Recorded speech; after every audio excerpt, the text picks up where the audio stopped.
One of the biggest mysteries in FarmVille is sort of like how or why it died off. A theory by one of the Zynga employees at the time was actually down to the next generation firewall. Basically, it sounds like that corporate America decided to stop all of their employees from playing FarmVille during work. It's also probably what happened to my Sonic/Vic Tumblr. Most likely.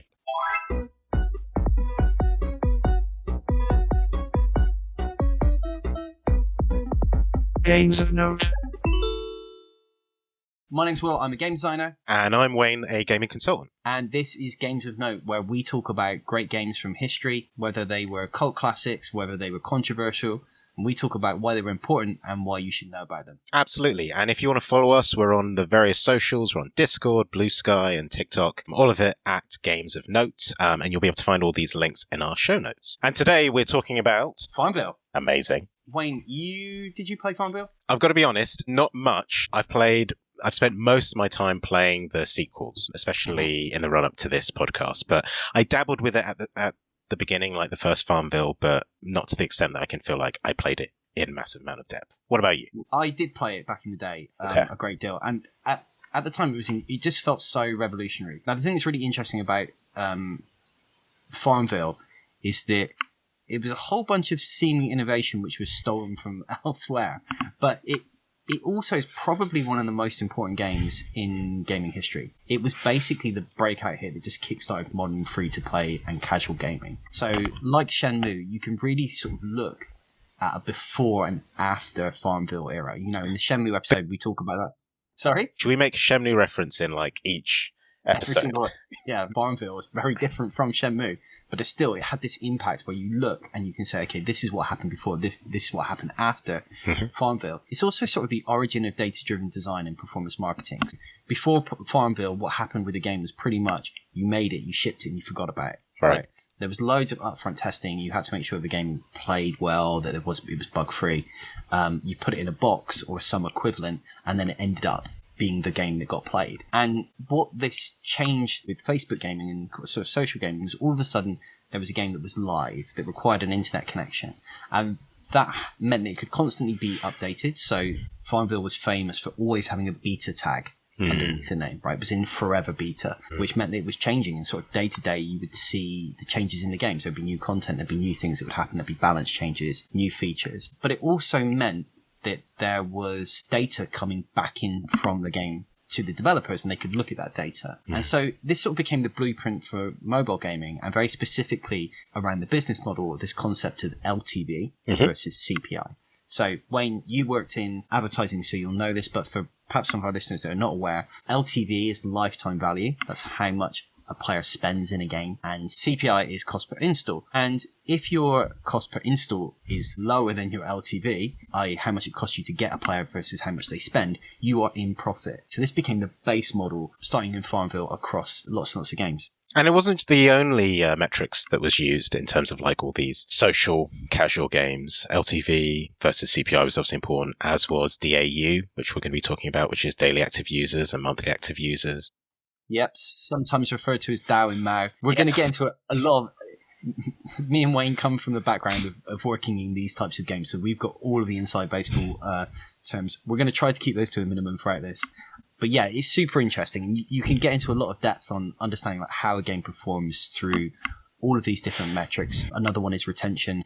What percentage of players installing on a given day are still playing it at what point? So all of this kind of really formed in FarmVille, and it was the first game to be taking this kind of very Silicon Valley traditional software approach to games and looking at games as in a way that was kind of very alien, I think, for a lot of game makers that had traditionally made games. The other thing as well is it brought timers and shared worlds and competitive play to the masses. So there was sort of, you can almost think of FarmVille, and it seems crazy to say this, it's like an MMORPG, right? Because it was a shared world in which you had a space that was your own, and that for a casual player, that's something that never really existed. It also had this persistent time. So if you were playing games prior to FarmVille, you went to a game, you played it, you saved, and you came back, and it was in the same place. Whereas FarmVille lived and breathed in its own time zone. It lived real time. If you planted a crop that took 8 hours to grow, say, for example, a tomato, you planted it at 8 a.m. in the morning, and then you came back at 4 p.m. and it was there. I think that's 8 hours, and my math is correct. It's something like that. So this sort of like idea of like appointment gaming also became really, really interesting. And this game just blew up. Yep. It became one of the biggest games on Facebook. We sort of didn't really know how to define biggest. It was certainly the most iconic and famous. We do think there are other games. Cityville, which was a sort of pseudo sequel, had a bigger MAU. Is that right, Wayne? Yep. It had slightly higher, and we'll come to that at some point. But basically 300 million people played FarmVille. That's crazy. Yeah. Sort of prior to that, 2008, like that number for a number of players of a game was just not possible. It just was unheard of. And we believe it generated over $1 billion in USD revenue. Yep, it did. And it had 35 million daily players at its peak, right, March 2010. And the way it was able to do this is it appealed to an audience that was just beyond a traditional core gamer. Yeah. All of a sudden, people that did play games were playing it, but certainly people that weren't playing games or didn't think themselves a gamer were playing it. And it grew through the mechanics of social networks. So basically sharing things to your friends, putting your friends into the game. Again, totally new concepts. It really was able to be quite viral through those mechanics. It spawned loads of sequels, loads of clones. It itself was a clone to some extent. And the thing which is kind of quite sad about all of it is it's sort of lost media. We're going to get into that in a little bit later. And even if the media still exists, which it kind of somewhat does, can't really experience it like you did back in 2008. Yeah, absolutely. And so we'll dive into the history of the game, and I thought the best way of doing so is maybe to focus on Amit Mahajan, and then maybe we'll talk about Mark Pincus at Zynga. And the reason we'll start with Amit is just because I think he's got a very clear timeline in terms of what he did, and has been quite vocal about it. So if we rewind time, Amit was actually a tech whiz, playing video games since he was 4, and he started programming when he was 9, simple kind of logic-based games. And just like a number of developers now who are in the space, he started off by making maps for like Doom and Quake. And after getting quite frustrated with the limitations of those, he started building his own 3D engine. So there you go. That shows you how smart he was. So he went... What age was he? Was he still 9 at this age? He was building his own 3D engine? I assume he's probably a little bit older than 9, but I'm not entirely sure. I remember that this is what he said. He didn't really give an age range on that. But at some point, after graduating from the University of Illinois, he was interning at EA, actually, and so worked on Sims 2 for console. And then after graduating from the University of Illinois, he had a number of options to go to some other gaming studios. So people like Blizzard or Raven, but of all the opportunities he had, he decided to go to Epic. And this was in 2004 because of how impressed he was with Unreal Engine 3 and Gears of War. I think if I remember right, Wayne, the Unreal Engine 3 tech demo was like a big blob of meat. I don't remember it, but it's most likely. That's sort of gelatinous blob was the exciting thing of Unreal Engine 3. The only tech demos I always remember are and actually I'm not even sure if it's for a particular engine, I think it was for the console, but the PlayStation 2 one with the duck in the bathtub that I think, I'm blanking on his name, the developer behind Star Fox, Dylan Cuthbert worked on. Like he worked on that, and he went to PlayStation, Sony for a bit, and I think he worked on that. Amit ended up moving to North Carolina, and he became a tools engineer and developer at Epic, and designed some of the UI for Gears of War, and was also the gameplay developer there. And obviously, he works with Cliffy B and Tim Sweeney. And after 2 years, he decided to leave after he got an offer from those fellow ex-University of Illinois friends, Cizo Zhao Yang and Joel Poloni, and they ended up setting up this company called Mocha Soft LLC, which they then rebranded a little bit later to be called My Mini Life LLC. And just very briefly on Joel. Joel was an undergraduate. He worked at the NCSA, where they developed like FinSiebel, which is internal maps and search infrastructure for the Siebel Center. It's all sciencey, geeky stuff. But essentially, they were all very smart individuals, and they came together to make this company of My Mini Life. And in there as a company, they decided to make this social application kind of product, and they made this kind of Habbo Hotel. Do I need to explain what Habbo Hotel is in this year? Yes. Yeah, we probably do, Wayne. I think a lot of people might not be familiar, depending on their age, if they're too young or too old, to understand what Habbo Hotel was. For a very short period of time, it was an extremely popular social space for sort of children and teenagers, where they could go and have some sort of place to build and put furniture, and then sort of got ruined by 4chan and various sort of nefarious bad people. Yeah, like most of the internet, I guess. Kind of like Club Penguin, which I always thought was great. But yeah, they were creating this Habbo Hotel style application, and actually for MySpace of all places, but it didn't work. But they had built this Flash game engine, which was quite useful. And after looking around at various social games in the market, they decided to create a farming game. And they set this kind of target for themselves to build it within 4 weeks. And they ended up pitching it to a number of social game studios. And one of those studios was Zynga. So yeah, let's quickly talk about Zynga and specifically Mark Pincus, who you have met, it's fair to say. Yeah, I've met Mark Pincus. So back in, I think it was 2013, I interviewed him for Develop Magazine, which then also became part of my book. Nice. At the Zynga head office. And I've sort of had an on-off contact with him over the years, and I asked him to invest in my Startup Village studios. And I sent him a pitch deck, and he said, "This is all bullshit, and come back. You've actually got something worth investing in." Because effectively, his Love advice. it. I see why you like him. Yeah, that's brilliant. He's direct. He's direct in a way that sort of many in the Valley aren't. And I absolutely love that about him. But yes, he's a well-known and possibly quite controversial character. And maybe we're going to get into some quotes from him later about innovation. Maybe. Okay. We might do. So yeah, Pincus himself actually started as a venture capitalist, where he led a number of investments in new media and software startups, but he found it quite boring. So he ended up creating this company called Freeloader in 1995, which was this push technology company, which downloaded web pages for dial-up customers and presented them at broadband speeds, which I think is actually such a brilliant idea. I don't really understand how that works, but okay. I don't get it either, but he's clearly a smart guy, so he did it, and then he sold it for $38 million in the year 1996. Just think about that for a second. That's a lot of million in It's a lot. 1996 Exactly. But he then went on to create support.com, which is this help desk automation software, which apparently made him 30 million. I'm not quite sure if that's accurate, but it went public in 2000. Then in 2003, he launched tribe.net. And this is really interesting. So essentially tribe.net was this social networking site where you can connect with like-minded people or tribes. And like most other social networking sites, it attracted a lot of nudity. And Marcus went on to say, on the web, whenever you have an open-ended community, it will basically turn into porn. And with Tribe, the hardcore Burning Man crowd uploaded pictures of themselves naked. Were you on Tribe? I unfortunately was not. I was not. Apparently, I think that what I was reading about it was that it was very localized. So I think it was really popular in San Francisco. I don't think it really made it outside of that area. Where people do like to be naked. They do.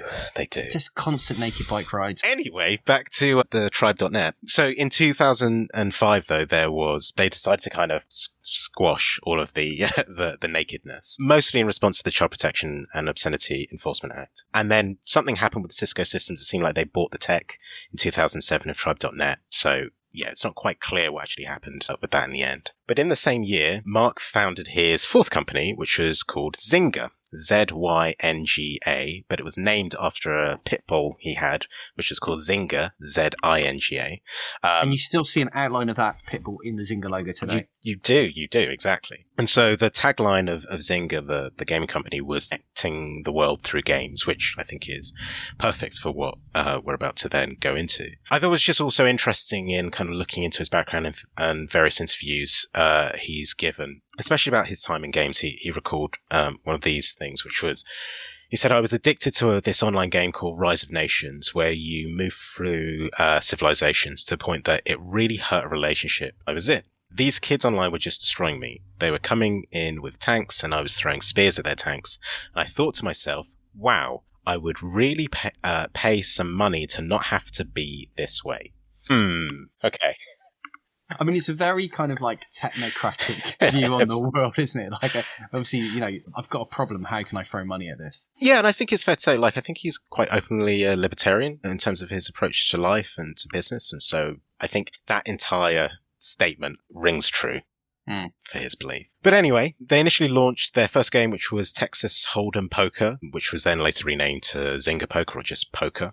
And it was one of the first games, I think, that launched on Facebook. I want to say it was one of the first games, if not the first. And this happened just before they decided to buy My Mini Life in 2008, which takes us all the way back to Amit. And it's worth noting, Wayne, actually, that I think as I understand it, this could be wrong, Zynga and Facebook had a long-running relationship because Mark Correct. Pincus and Zuckerberg know each other through a patent. Well, yes, not only through the patent, but Mark Pincus was actually also an early investor into Facebook as well. Right, so there is some suggestion that he or his company received a lot of preferential treatment from Facebook over the years. This is all kind of like rumors and industry gossip, but certainly the way Zynga and FarmVille grew was through abusing the social feed, right? And it really spanned. If you were on Facebook back in those days, and this was, pre-boomer Facebook, you just constantly were posting advertently or inadvertently about FarmVille if you were playing it.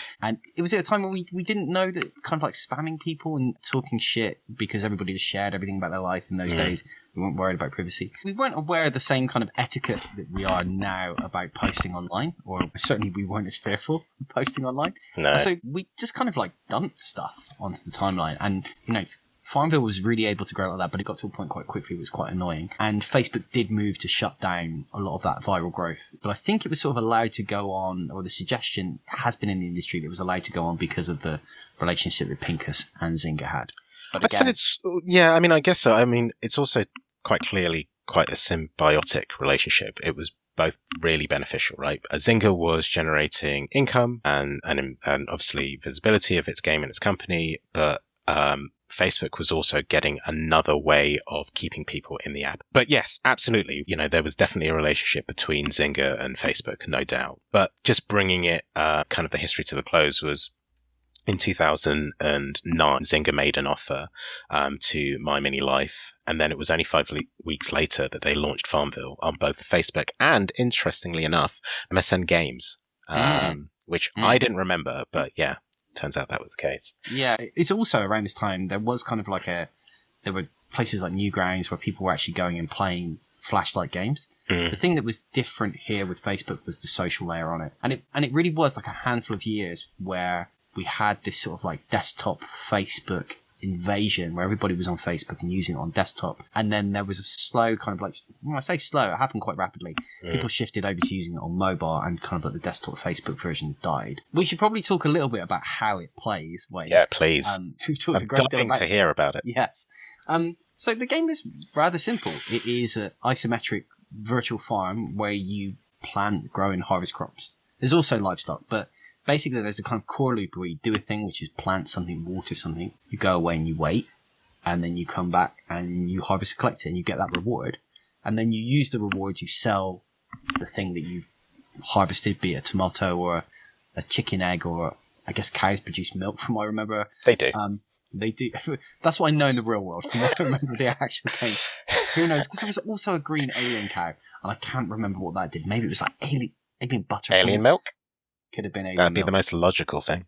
Space milk. Space milk. And then use it to upgrade your farm. So you buy livestock, you can buy cosmetics for your little avatar character or for your farm. And there were effectively 2 main currencies in the game, which, as a sort of, again, inside baseball game designer for free-to-play, we call soft currency and hard currency. So farm coins were the soft currency, and they're earned by completing tasks and selling crops. So that's the thing that you get most commonly. It's sort of unlimited. The more you play, the more of those you get. And then there was a hard currency called farm cash, which was gained either through real-world money, or it could be earned from sort of like leveling up and completing offers. So that's much more controlled, and that's to get the things which are more desirable, like time skips.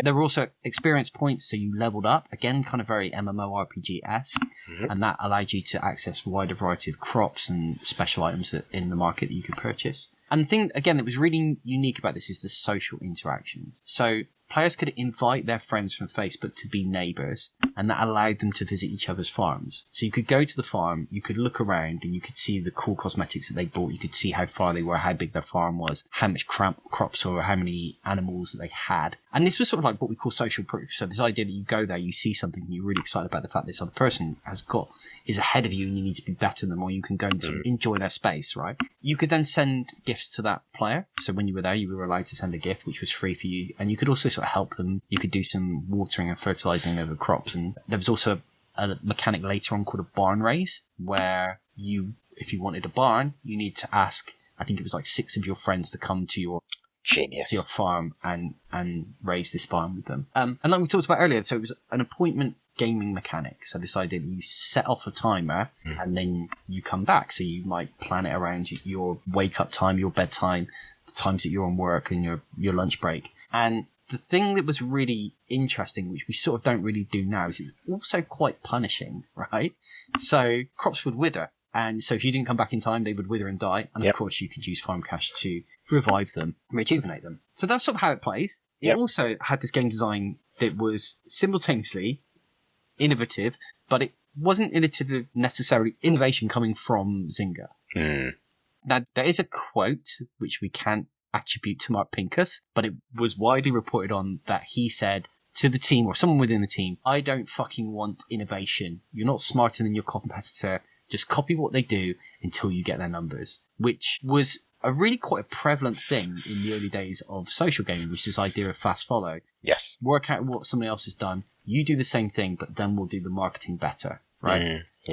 We'll have a better marketing funnel. So innovation is a risk, particularly in game design. So when you come out with a new fun game, who knows if it's going to succeed? Right. But if something's already succeeded and the differentiator in the market is how quickly you can get customers, this sort of worked. It worked for a little bit, but I think ultimately Zynga kind of came a bit unstuck later on, struggling to shift and become a little bit more of a creative company when innovation became a little bit more of a differentiator. I think that's really interesting, though, because I feel like that type of thinking is still prevalent. Because if we think about things like hyper casual, that was all about fast follow, and then I'd also say fast fail, so that you would put something out there, see how the market would respond to it, and if it worked, you'd scale it, and if it didn't, you'd kill it, right? The idea of like having a game for a year and then sunsetting it and having a plan of sunsetting titles is kind of long gone. But yeah, so interesting. We should say hyper casual are those mobile games that you get, which are just absolutely filled with ads, and they're very low production values, but often have like a super fun premise. And yeah, those kinds of games that they get and they hit, and then they quickly get cloned by lots of other companies that are just doing exactly the same thing. So yeah, you're right. It does still exist definitely in the market, but I think again, in that market, there's a sense that it needs to mature, and it is maturing, because that's just, it works for a little bit when the market is a differentiator, but quickly that starts to fall off.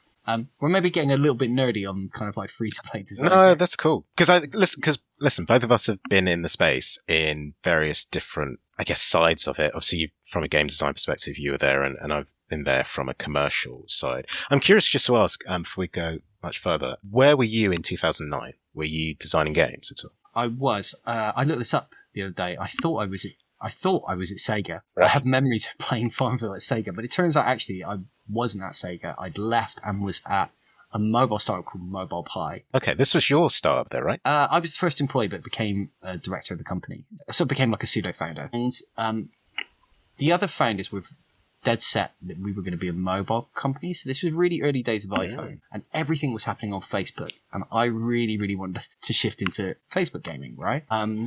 And it was absolutely the right call for the company to stay course on mobile, as we see later. But it was really, really tempting to make that transition. And all the eyes of the industry was on this thing that happened, which was really, really very different from what happened prior. It's hard now, weren't there at the time, and particularly weren't in the industry, to understand what a massive shift this was and just how different it was. FarmVille brought a lot of mechanics to the audience for the first time. Timer-based gameplay that we've talked about. This cooperative async play, so you had the idea that you didn't have to be online at the same time as players. But there were games where you could cooperate, and they were things like Counter-Strike, which required you to be there in real time. The same with MMORPGs like World of Warcraft.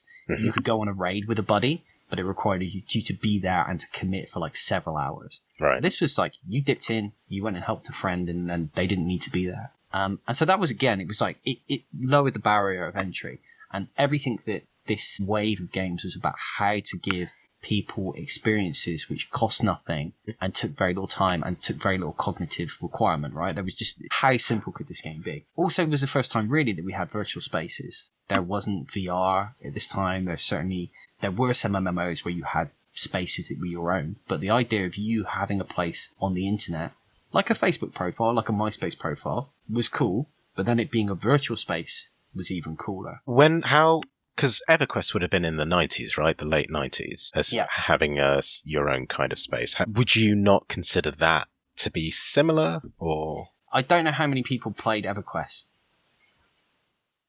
Well, this is true, I guess, yes. In the context of like mass market, EverQuest was never really that. So that's true. They certainly existed, like Ultima, EverQuest. Even Animal Crossing came out in 2001 on the GameCube. Yeah. Oh, wait, no, but it wouldn't. The first iteration of it was on the N64. The first was on the N64. The first one, that was Japan only. Yes. The first time that kind of like Western audiences had seen it be on the GameCube. Correct. And there was a sort of, yes, you could go and visit someone's space in those games, and it was a real novelty. But it wasn't online, I guess, like FarmVille was. Wasn't online, certainly until some of the later ones, yeah. So, I can't remember exactly how you visited a village. I think it was like a memory card swap, and you could send gifts via codes. It was all very complicated, right? It was also low skill, right? It was the first time, really, that a game didn't need you to be fast or accurate. Most games up until this point were a skill test. And FarmVille really was a commitment test. Did you show up? I like on that. time every day, right?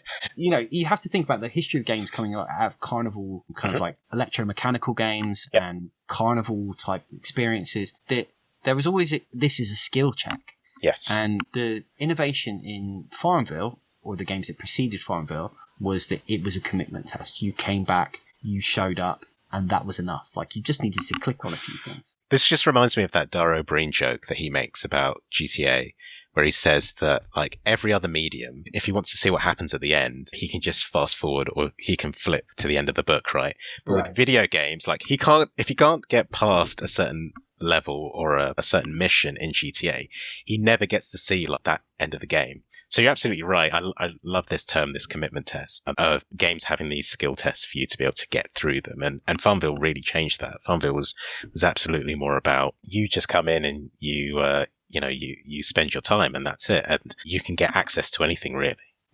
Dara Breen's going to lose his mind when he finds out about cheat codes. But you couldn't have the cheat codes in, like, at least GTA 4 onwards, anything that was online onwards. I don't think there was any cheat codes. Definitely San Andreas and before that had cheat codes. Anyway. Yeah. I'm being facetious. Yeah, I mean, he's right, yeah. And certainly, I think like the vast majority of players who start games never finish them. Oh, yeah. There's a point in which they just get too difficult. As much as I loved Elden Ring, never finished it. Just got too difficult for me. Same.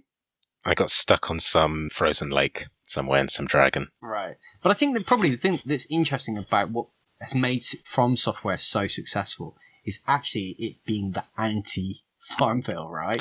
It is not. That's in its PR marketing. We are the anti-FarmVille. But what did happen in this kind of like slide or sort of aftermath of all of this casual explosion was games moved towards just being a lot easier.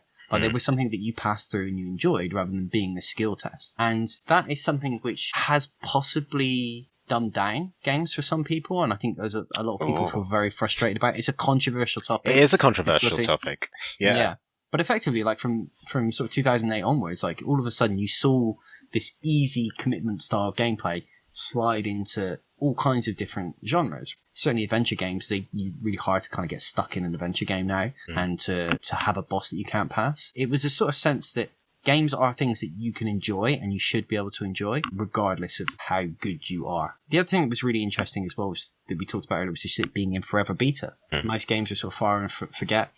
And there was this anecdote, right, which floated around the industry. And I tried to find the quote, which was that Zynga did 1,000 experiments a day. And there was this talk that you change the color of a button and all of a sudden you make $1 million in a day because people are clicking. We've heard these stories, right, on the inside. Yeah, sure. And at the time, everybody was like, this is crazy, this is what you need to do.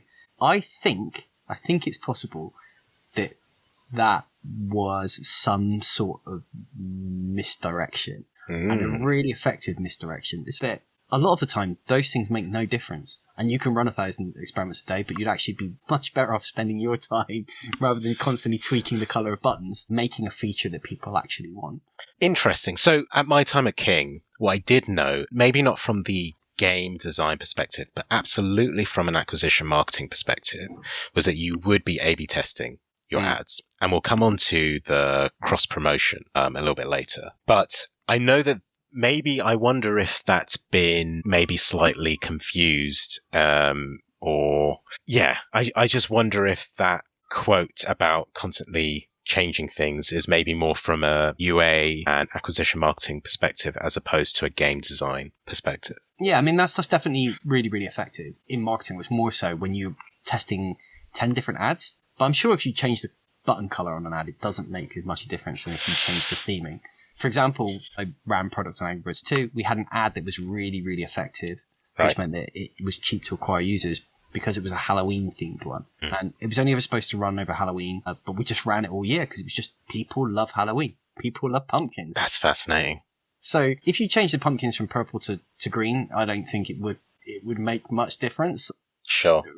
But the idea of moving from like a Christmas theme to a Halloween theme, right? Like, yeah, that's where you're going to get changes. So, all of this kind of like thinking, which came out of a sort of data-driven design, it has caused lots of problems, I think, for game designers. And certainly in my time in consulting, I saw lots of people that thought the way that they solved their game was not doing the hard work of making it better and actually making features that people wanted or making large changes, but was to tweak stuff because it's what they kind of heard these stories of. You look at the data and you can constantly improve things by making small changes. So it's also, I think, FarmVille and Casual gets a lot of flack for that approach to game making inside and outside of games. And it's completely right. And I think it's completely confused a lot of people as well as to the reality of actually what's going on.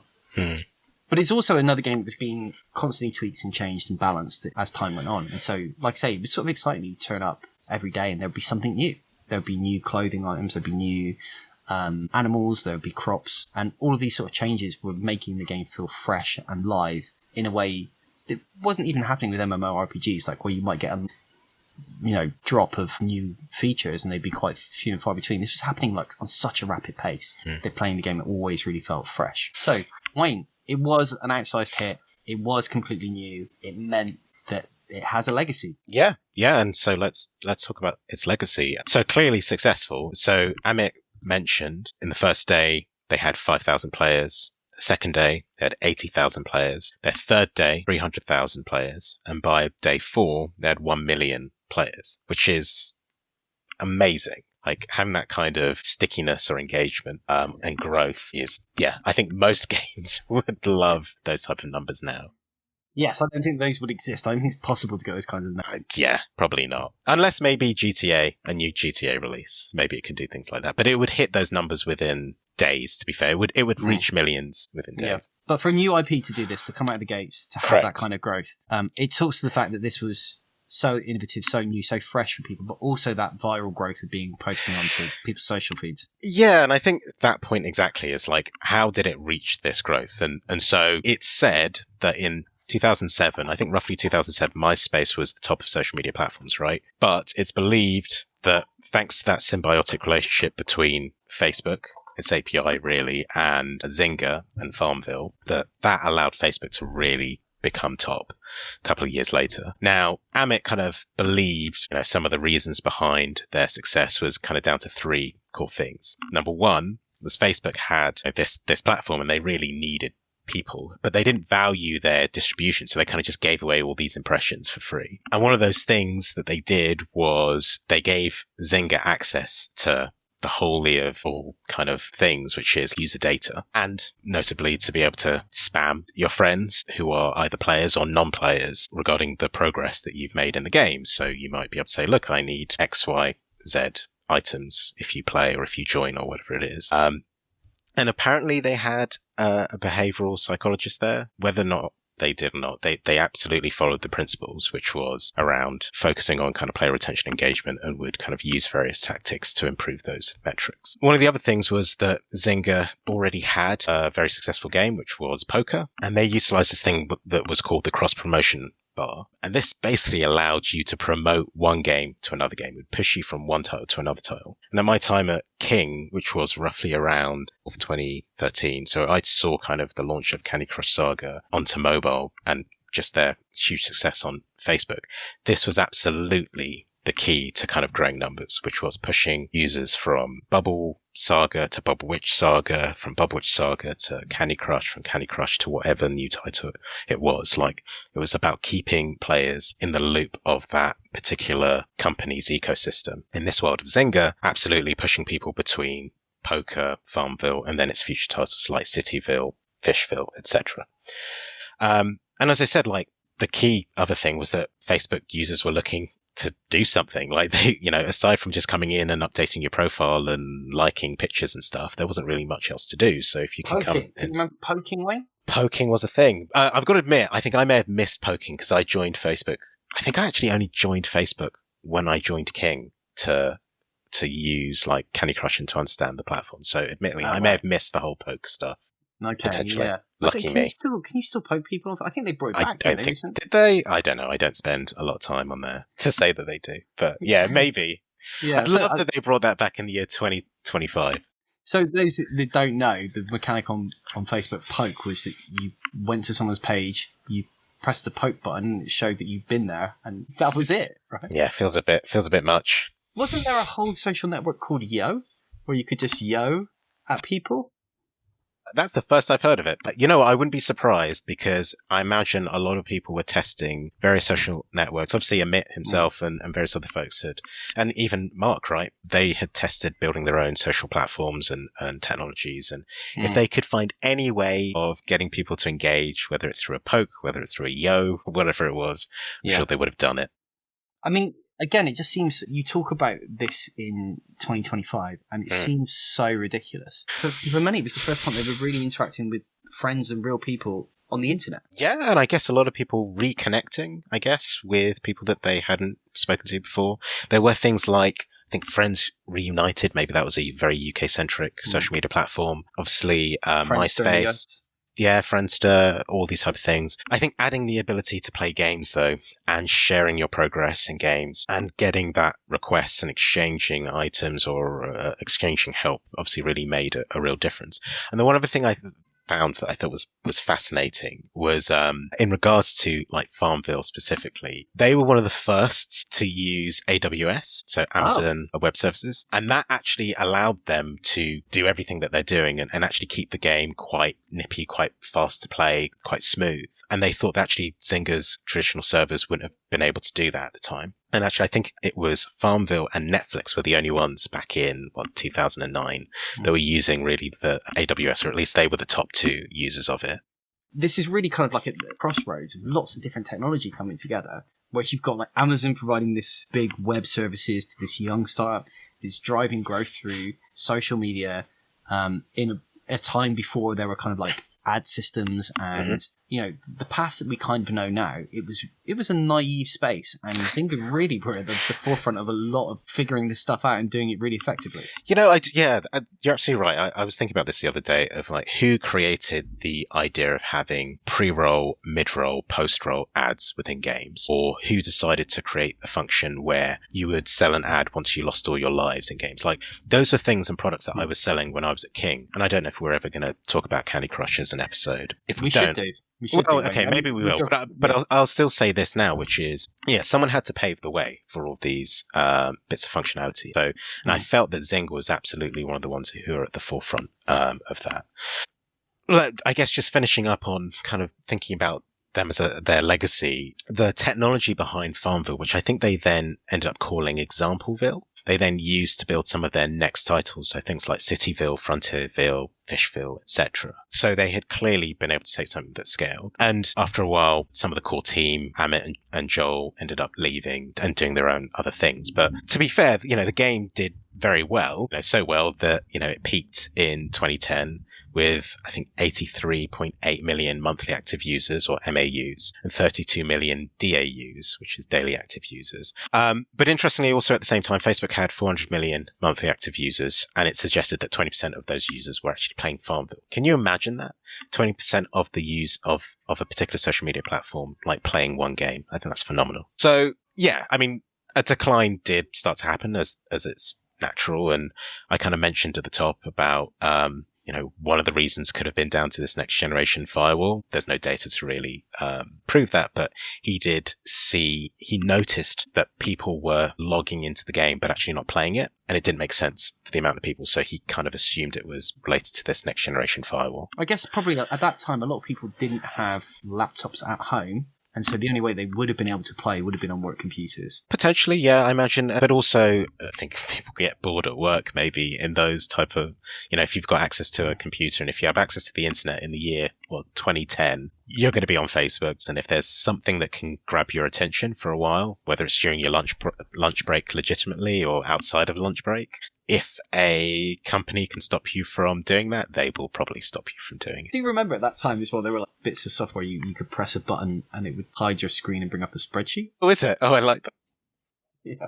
That's great. Yeah. Can't say I ever used it, but I wish I did. I wish I knew. I guess about working in games, we were always encouraged to play games out. We were, actually. That's funny. Yeah, I did. I always remember managers and such saying, like, you should really understand the product. You should really understand the game. Like, play these games, play our games, play our competitors' games. But yes, I mean, one of the things that I think probably one of the biggest factors in terms of the decline was mobile. And you kind of hinted at this earlier, right? In 2012, a lot of companies were repositioning themselves as mobile first. Facebook themselves were doing it. And so they were starting to see a rapid decline on kind of web or desktop web. And Zynga did also try to reposition themselves in 2012. But, these things, it was hard for them to kind of catch up. And there was other players who kind of got to the mobile a little bit quicker than they did. But having said that, by February 2013, they had reached 1 billion in revenue. So they were clearly still doing very well. But it's fair to say virality kind of dropped. People kind of moved on. And eventually in 2020, Facebook killed Flash. And we didn't talk about Flash at all. But do you want to go into what Flash was? Yeah, Flash was a technology plugin for your browser, which allowed it to do complex animation. Mm-hmm. And also there was a scripting engine which allowed games to exist. So lots of games around this time utilized Flash. The problem with it was that it was really slow and janky. You had to download this additional plugin. And famously, Steve Jobs prevented Flash from working on Safari on iPhone. So there was a long-going battle between Adobe and Apple around Flash and about them allowing Flash. The argument being that it was slow and it was unsecure, which are probably like fair arguments. Yep. But I think actually really what Apple wanted to do was push people towards native apps.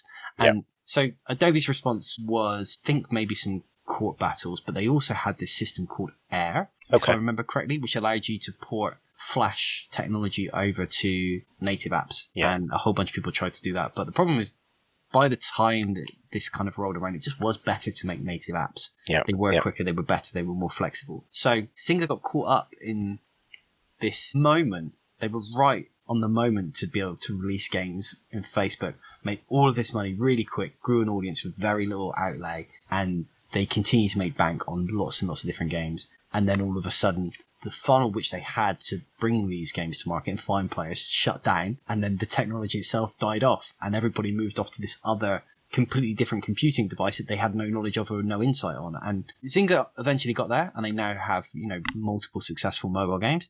Yep. And I think probably they were right to hold off and continue making bank and have built up the war chest they did. I'm sure there were lots of learnings about how they could have done that better. But if you're faced with a position where there's something really exciting and shiny over here, and then there's a golden goose over here, you're kind of going to stick with the golden goose. I think it's probably the right thing to do. Yeah, agreed. Yeah, but it was sort of, again, like this nexus point. Stuff was changing so quick. And I was, I met with lunch with a friend today who was a journalist, and he covered this stuff at this time. Also interviewed Mark Pincus, and we talked about that a little bit. And he said, in 4 years, it felt like the entirety of games history was compressed down into these moments where it just like everything happened so quick, and games were launching and they were fun, and new companies were coming along and they were making billions of dollars, and it just all felt like everything was possible, and also quite scary for a lot of people. Yeah, no, absolutely. I kind of share that sentiment of it feeling a little bit like the Wild West.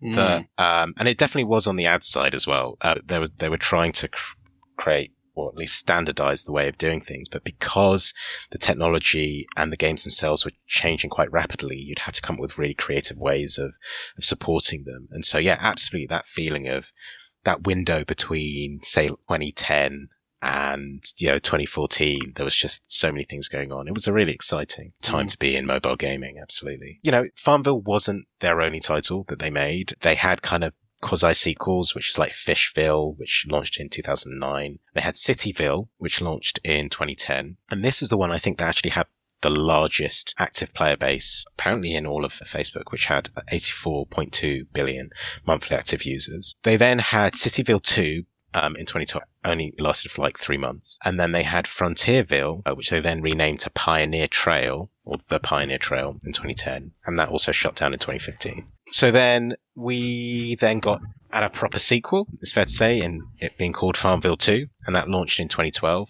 And that had 3D graphics. Then FarmVille 2 Country Escape launched on mobile. And this is one I've probably played the most of. And that was built in Unity. And then FarmVille 3 launched in 2021, and that was launched in 2019. So they can currently have FarmVille 2 and FarmVille 3 basically running at the same time. And, you know, there's obviously been lots of games that were kind of inspired by FarmVille. I mean, we didn't actually really touch upon the games that inspired it to begin with. I was thinking that, yeah, exactly that. Very famously, Harvest Moon, right, Wayne? Yeah, I mean, I'd say like any kind of farming sim, right? So one of the ones that I remember Amit, when he was being interviewed, he talked about, I think he was talking about things like Farm Town, Barn Buddy, and maybe even Happy Farm, which were all released roughly the same year, if not a year earlier. And they were all farming sim titles. And yeah, they would have been inspired by Harvest Moon, or its refreshed name. I forget what it's called now. Oh, it's Season something, is it, Wayne? Stories of Seasons.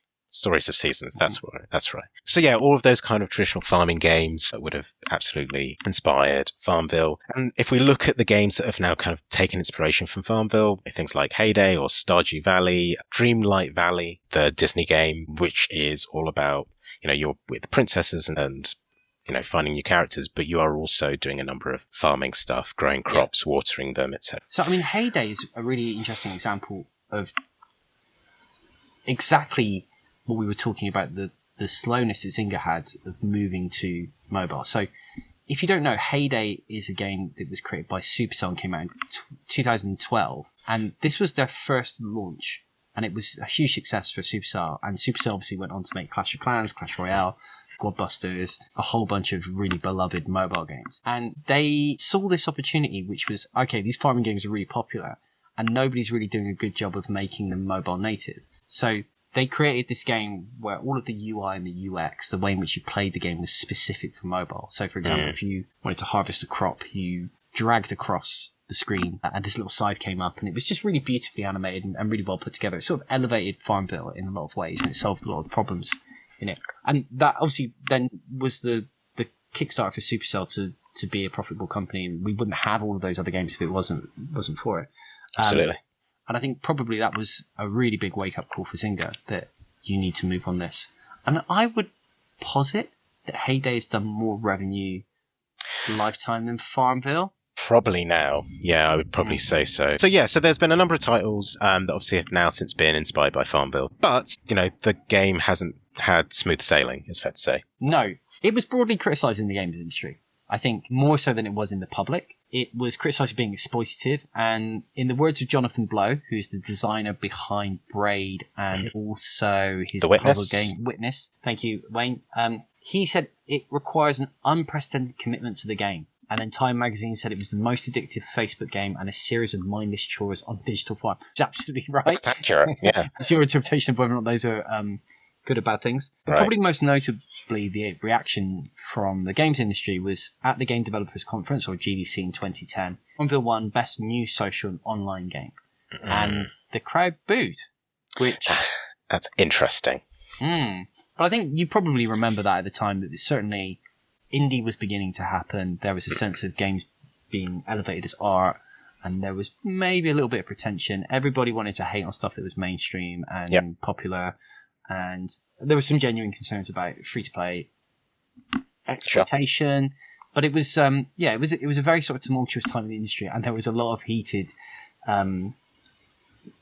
people around FarmVille and games of the similar ilk. One of those was another man that I've met called Ian Bogost, who is a academic. A lot of respect for him. If you are interested in deep academic writing on games, Bogost has written a couple of really fantastic books. One called Racing the Beam, which is about programming on the Atari 2600, and another one called Unit Operations, which is a sort of framework of thinking about games, which uses a kind of deconstruction process, which is very sort of postmodern. And he also makes games, one of which was Cow Clicker, Do you want to talk about Cow Clicker? I wish I could, because I don't really understand it, I've got to admit. Like, so you just click? Is that right? My understanding, I never played it, or I played it very briefly, is that you click on it, Right. and then you're presented with another cow. A little bit kind of like a Tinder screen. I could be wrong about this, but then you see someone else's cow, and then you click on that and you see another cow. And these cows are all personalised in certain ways, right? And Bogos claimed, this is what he said from an interview, is maybe Cow Clicker is really a platform for satire and anxiety. It took the moment in social games and sent it up in a way that wasn't just a one-liner, it's conceptual art. Now, if you've read any of Ian Bogos' work, you'll understand that often the things he's saying are completely incomprehensible. Sounds it. And a bit like Banksy, it sounds smart unless you really think about it. But what Ian Bogos was attempting to do here was he was taking the piss out of FarmVille. He was trying to mock it. And it kind of backfired on it. Because it became popular, right? It became extremely popular. The idea was like this kind of like facile, simple, easy to play game, which just rewarded you for showing up, the commitment that we talked about earlier, was sort of invalid, or it was weak, or it was, it was unworthy of consideration.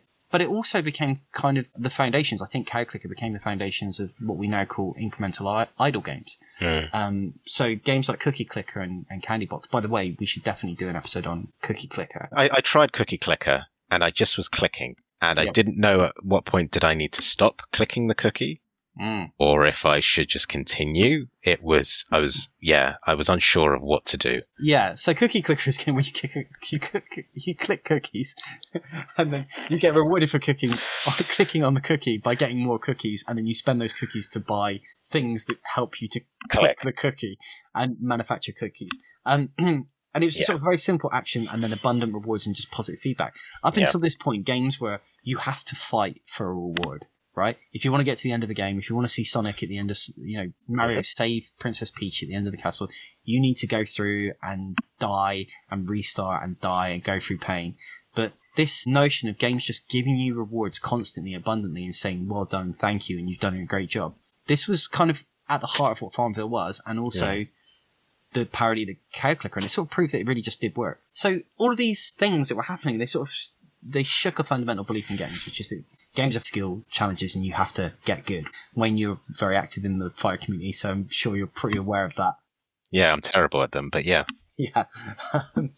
It was quite scary, I think, for a lot of game designers, and it made a lot of us rethink what we thought we knew about games in really, really fundamental ways. And for some people, it was a conclusion they didn't like, or a conclusion that wasn't welcome, I think, for some. So this game just had such an impact on our industry in ways that are really kind of hard to understand if you've never played and you weren't there at the time, because it does a lot of things that we take for granted now, things that seem obvious, but that certainly weren't at the time. Yeah. And I guess my question I throw at you is, do you feel that it changed your approach to game design and not feeling like the player has to have a certain level of skill to be rewarded? Yes. I think also games like FromSoft's, everything that FromSoft have done is sort of like also prove the inverse. I don't think there's one way of making successful games, and there's different games. Yeah, I guess that's what it tells us then, right? Whereas before, the prevailing thought was it had to be hard, or you had to have skill to get some level of reward. And FarmVille and its ilk kind of said, well, actually, no, you don't. It doesn't have to be hard. You can just participate, and that's just as valuable. Ominous. Yes. I think there's a thing here, which is that games, there's what works in games, right? And that's not a consistent universal thing. There's what works in games now. Yes. And FarmVille was very much of its time, and the audience that played FarmVille then probably wouldn't accept FarmVille now because things have moved on. They've seen games that are more sophisticated. They've seen games that do the same things but better. They do the same things but that aren't quite cynical with the timers, and they aren't just as purely a commitment sink, right? And it's just not always about showing up, and they respect your time a little bit more. So FarmVille was really, really primitive, and it works so well because it did challenge those fundamentals, and it did do things which were completely new. And at that moment, it worked, but it wouldn't work now. And certainly, it dropped off a cliff quite quickly because I think people overcame a lot of that newness and got a little bit bored with it because it didn't have a lot of substance at the heart of it. Also, I was just going to say that the fact that the market was then flooded and saturated with similar titles. Yeah. So that probably also added to the fact that people felt that they could find similar kicks elsewhere. Very quickly, you see the patterns and you understand them, and then that becomes less interesting, right? Yeah. So it kind of leads us on to the question of, I think we've already concluded it, but there is a wrinkle here. Should you play it now? Yeah, so, it's fair to say it's lost media, so you can't play it right now. Well, we thought that going into this episode, and through my research, I actually found out there were 2 fan projects which are Okay. allowing you to play FarmVille now. So there's one called Farm Village, and there's another one called FV Replowed. And those are basically fan projects that on GitHub, they require you to set up a server on your local machine. They have versions, I guess it's probably the later versions of the Flash files that were saved from Facebook, because those would have been cached locally. They weren't really protected or encrypted in any way. Right. The thing that feels really at odds with both of those projects is they require quite a little bit of technical knowledge, which is very much not what the FarmVille audience were. Right. But they both have active Discords. I popped into both the Discords. They have people there that are actively playing it. Mostly asking questions, how do I set this up for my nan? It's her favourite game, and she'd love for us to play. Oh, I love that. I love that that's what people are doing, and that's why they want to make it accessible again as it used to be, as opposed to just trying to keep it to themselves. I really like that. That makes me happy. So, assuming that you can play it in that way, should you? I mean, the answer is still, you still can, right? Because you had to play it in the context of the time, which is when all of your friends were playing it. The game really only works in the best sense when you're playing it with friends that are also actively interested in playing it. And so if you can convince 8 of your friends that this game from 2008, which is almost completely dead, if you can convince them to play alongside you and be excited about it, and they've somehow not experienced any game that's similar to it, then it would be absolutely fantastic. Yeah, agreed. I think so. And then there's obviously the sequels, right? So there's FarmVille 2 and 3, and there are other similar titles that you could play now. So I've been playing FarmVille 2 on mobile, and, I've been having a good time with it. So, and do I recommend it? Sure. Like, if you like that type of game, if you like collecting things and seeing the progress of your farm, yeah, I would recommend it. Awesome. Wayne, have you got anything else to add? No, not particularly. I think only I would say thank you, but also to check us out on our socials. So we're on Discord, we're on Blue Sky, we're on TikTok with Games of Note. If you have any questions or queries, or if you just want to shout at us, you can send an email to gamesofnotepodcast@gmail.com. We will be active in our Discord at some point, so do pop on there, and you can also throw questions if you like. Yeah, and I would love to know from people what they thought of this episode, because we're doing something slightly different. It's not a core game. It's not a cult game. I guess it maybe has a cult, but it is something that's very different from the sort of like the canon of good games. And we are kind of asking the question of ourselves of what types of games should we cover? Should we cover the games that are cult classics? They're hidden gems? Should we talk about games that are controversial? Should we talk about games that were important in their time, like this one, but that ultimately now are unplayable or are not particularly interested? Should we talk about lost media? So would love to throw that out to the community and find out from them what they think about the content that we're going to do in the future. Yeah, sounds good. And so I guess with that, we'll say goodbye. Thank you.